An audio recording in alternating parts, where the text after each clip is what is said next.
ആൾ. So ഇന്നത്തെ ക്ലാസ്സിൽ നമ്മൾ തേർഡ് ചാപ്റ്ററാണ് ഡിസ്കസ് ചെയ്യാൻ പോകുന്നത്. തേർഡ് ചാപ്റ്ററിൽ കവർ ചെയ്യേണ്ട കോൺസെപ്റ്റ്സ് എന്ന് പറയുന്ന ആദ്യത്തെ the procedure for amending the constitution എന്നുള്ളതാണ്. അതായത് ഭേദഗതി വരുത്താനുള്ള എന്തൊക്കെ അതിൻ്റെ പ്രൊസീജിയേഴ്സാണ് ഫസ്റ്റ് പോർഷൻസ്. അതിൻ്റെ രീതികൾ എന്തൊക്കെയാണ്, അതുപോലെ അതിലെന്തൊക്കെ പ്രോബ്ലംസ് ഉണ്ട്, എന്തൊക്കെ ക്രിറ്റിസിസംസ് ഉണ്ട് എന്നുള്ളതൊക്കെ നമ്മൾ ഡിസ്കസ് ചെയ്യും. രണ്ടാമത്തെ ഒരു പോർഷൻ എന്ന് പറയുന്നത് major constitutional amendments with special reference. അതായത് ഈ പറഞ്ഞ ഇത്രയും കാലത്തുള്ള ഭേദഗതിയിൽ ഏറ്റവും ഇമ്പോർട്ടൻ്റ് ആയിട്ടുള്ള അല്ലെങ്കിൽ അത് ഡിസ്കസ് ചെയ്യേണ്ട ആവശ്യമുള്ളത് കൊണ്ട് അതിനെ ഇതിൽ പ്രത്യേകം മെൻഷൻ ചെയ്തിട്ടുണ്ട്. ഫസ്റ്റ് അമെൻമെൻറ്റ്, അതുപോലെ 42nd amendment, 44th amendment, 52 amendment, അതുപോലെ 52nd amendment, 86th amendment, 101th amendment. അത്രയും അമെൻമെൻറ്റ്സ് ആണ് നമ്മൾ ഈ ഒരു ചാപ്റ്ററിൽ ഡിസ്കസ് ചെയ്യേണ്ടത്. അതായത് 2 ആയിട്ടുള്ള മേജറായിട്ട് നമുക്ക് 2 കോൺസെപ്റ്റ്സ് പറയാം. അതിൻ്റെ ഡീപ്പറായിട്ട് നോക്കുമ്പോൾ നമുക്ക് കുറച്ചും കൂടെ എക്സ്പ്ലെയിൻ ചെയ്യാനുണ്ടാവും. ഇത് രണ്ടുമാണ് ഇതിലെ മേജറായിട്ടുള്ള കോൺസെപ്റ്റ് അല്ലെങ്കിൽ പോർഷൻസ് കവർ ചെയ്യുന്നത്. സോ ഫസ്റ്റ് പോർഷൻ എന്ന് പറയുന്നത് the procedure for amending the constitution എന്നുള്ളതാണ്. കോൺസ്റ്റിറ്റ്യൂഷനെ എങ്ങനെ ഭേദഗതി ചെയ്യാം എന്നുള്ളതിനുള്ള പ്രൊസീജിയേഴ്സ് എന്തൊക്കെയാണെന്നുള്ളതാണ്. സോ ഇതിൽ എഴുതിയിട്ടുള്ളത് the constitution is both rigid as well as flexible. It is difficult to amend but practically flexible. അതായത് കോൺസ്റ്റിറ്റ്യൂഷൻ നമ്മൾ പറയുന്നത് നമ്മൾ കഴിഞ്ഞ ക്ലാസ്സുകളിലൊക്കെ കണ്ടിട്ടുണ്ടാവും. നമ്മൾ കോൺസ്റ്റിറ്റ്യൂഷൻ നമ്മൾ റിജിഡ് എന്ന് പറയും.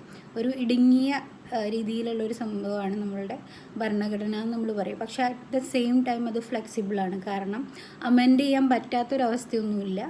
നമ്മളുടെ പാർലമെൻറ്റിന് വിചാരിച്ചാൽ അതിനെ അമെൻഡ് ചെയ്യാൻ പറ്റും. അതുകൊണ്ട് തന്നെ അത് ഫ്ലെക്സിബിളും ആണ്, അറ്റ് ദ സെയിം ടൈം റിജിഡും ആണെന്നുള്ളതാണ് ആദ്യമേ പറയുന്നത്.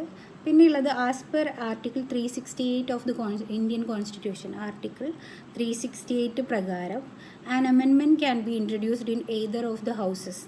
Later it can be passed by a special majority or by a simple majority. അതായത് ഈ പറഞ്ഞ ആർട്ടിക്കിൾ 368 പ്രകാരം നമ്മളുടെ ഇന്ത്യൻ കോൺസ്റ്റിറ്റ്യൂഷനിൽ ആർട്ടിക്കിൾ 368 മാത്രമേ എന്ത് മെൻഷൻ ചെയ്യുന്നുള്ളൂ, അമെൻമെൻറ്റ് എങ്ങനെ ചെയ്യണം അല്ലെങ്കിൽ അമെൻമെൻറ്റ് ചെയ്യാമെന്നുള്ള ഒരു കാര്യം മെൻഷൻ ചെയ്യുന്നത് ആർട്ടിക്കിൾ 368 മാത്രമേ ഉള്ളൂ.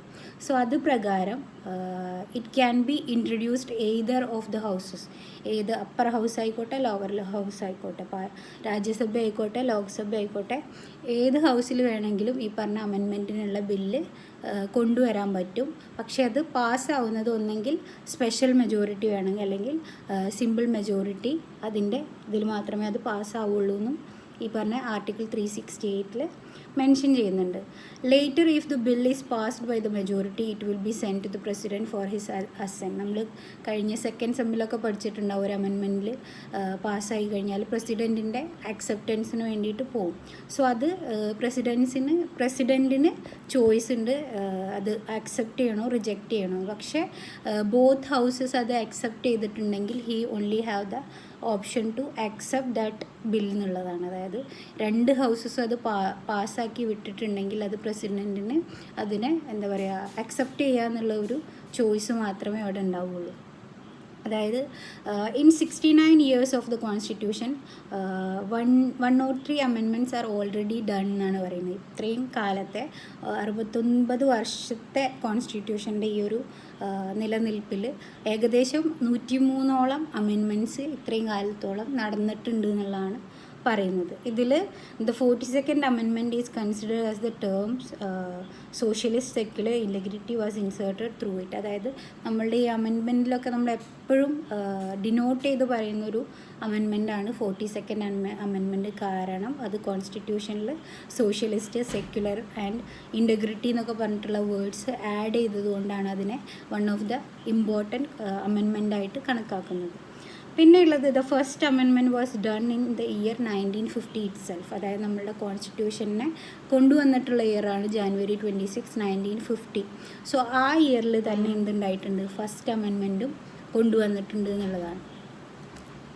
പിന്നെ പറയുന്നത് the time is not static, it goes on changing. അതായത് സമയം ഒരിക്കലും എന്താ പറയുക, അല്ലെങ്കിൽ സമയമായിക്കോട്ടെ, ആൾക്കാരുടെ രീതി, ആൾക്കാർ ഓരോ കാര്യങ്ങൾ നോക്കിക്കാണുന്നതിൻ്റെ രീതി ഒരിക്കലും സ്ഥിരമായിട്ടിരിക്കുന്നതല്ല, അത് ചേഞ്ച് ചെയ്യുക. ആൾക്കാരുടെ വേ ഓഫ് ലിവിങ് സ്റ്റൈലിലൂടെ അല്ലെങ്കിൽ അവരുടെ വേ ഓഫ് ബിഹേവിയറോ അവരുടെ വേ ഓഫ് സൊസൈറ്റീൻ്റെയോ അതിലൊക്കെ ബേസ് ചെയ്തിട്ട് അവർക്ക് വേണമെങ്കിൽ ചേഞ്ച് ചെയ്യുക, ആളുകളുടെ അല്ലെങ്കിൽ സമൂഹത്തിൻ്റെ ചിന്തയിൽ മാറ്റം ഉണ്ടാവുക. സോ നമ്മുടെ കോൺസ്റ്റിറ്റ്യൂഷനിലുള്ള ഒരുപാട് സാധനങ്ങൾ അവർക്ക് അക്സെപ്റ്റ് ചെയ്യാൻ പറ്റാത്തതാവുക. സോ അതിനെ ഓട്ടോമാറ്റിക്കലി ചേഞ്ച് ചെയ്യേണ്ട ഒരു അവസ്ഥ വരും.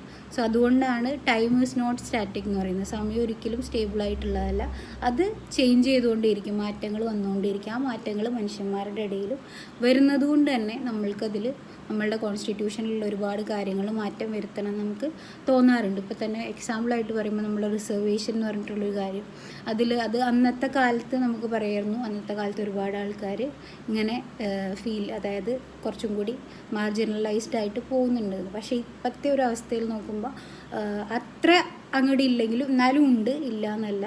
പക്ഷേ അത്രത്തോളം അവർക്ക് പ്രയോറിറ്റി കൊടുക്കണമെന്നുള്ളത് ഇപ്പോഴും ക്വസ്റ്റ്യൻ ചെയ്യുന്നുണ്ട്. അപ്പോൾ അത് കോൺസ്റ്റിറ്റ്യൂഷനിൽ വേണമെങ്കിൽ ആ ഒരു ചേഞ്ച് വരുത്താമെന്നുള്ളത് ഒരുപാട് മന്ത്രിസഭയിൽ അല്ലെങ്കിൽ ഒരുപാട് ആൾക്കാർ അതിനെ റെക്കമെൻഡ് ചെയ്തിട്ടുണ്ട്. പക്ഷെ അത് ഒരു തരത്തിലും നടന്നിട്ടില്ല എന്നുള്ളതാണ്.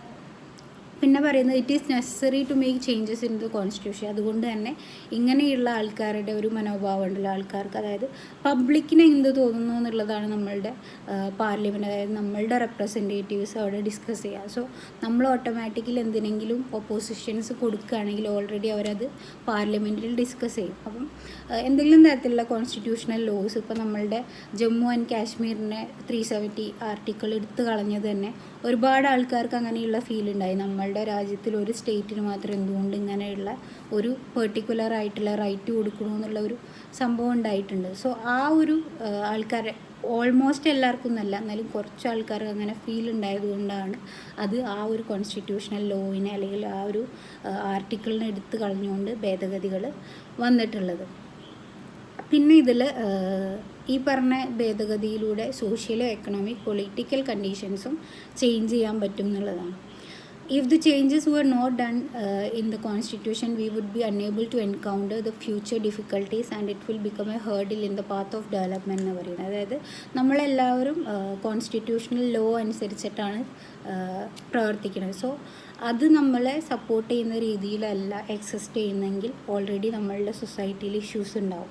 അതായത് കോൺസ്റ്റിറ്റ്യൂഷണൽ ആർട്ടിക്കിളൊക്കെ നമ്മളുടെ ഇഷ്ടത്തിൽ, അതായത് നമ്മളുടെ ഒരു വില്ലിന് അഗെയിൻസ്റ്റ് ആണെങ്കിൽ അത് എപ്പോഴും എന്ത് ചെയ്യും, നമ്മളുടെ സൊസൈറ്റിയിൽ എക്സിസ്റ്റ് ചെയ്യാനായിട്ട് ബുദ്ധിമുട്ടുണ്ടാവും. ഇപ്പം ഏതെങ്കിലും ഒരു ആർട്ടിക്കിൾ, ഇപ്പോൾ നമ്മൾ തന്നെ ബീഫ് തിന്നാൻ പറ്റില്ല എന്നുള്ളത് നമ്മളുടെ കേരള സൊസൈറ്റിയിൽ അക്സെപ്റ്റ് ചെയ്യാത്തൊരു ബുദ്ധിമുട്ടാണ്. പക്ഷേ ആക്ച്വലി ഇന്ത്യൻ ഈ പറഞ്ഞ കോൺസ്റ്റിറ്റ്യൂഷനിൽ റിട്ടൺ ബഫല്ലോ അല്ല കവ് അങ്ങനെയുള്ള സാധനങ്ങളുടെ സ്ലോട്ടറിങ് ആണ് പറ്റില്ല എന്ന് പറഞ്ഞിട്ടുള്ളത്.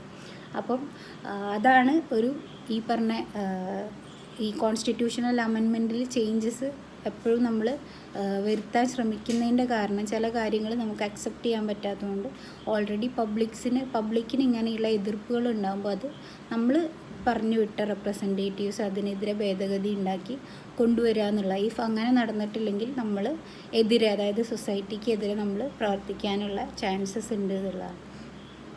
പിന്നെ ഇത്രയാണ് ഇതിൻ്റെ നമുക്കൊരു സ്റ്റാർട്ടിംഗ് ആയിട്ട് പറയാൻ പറ്റുന്നത്.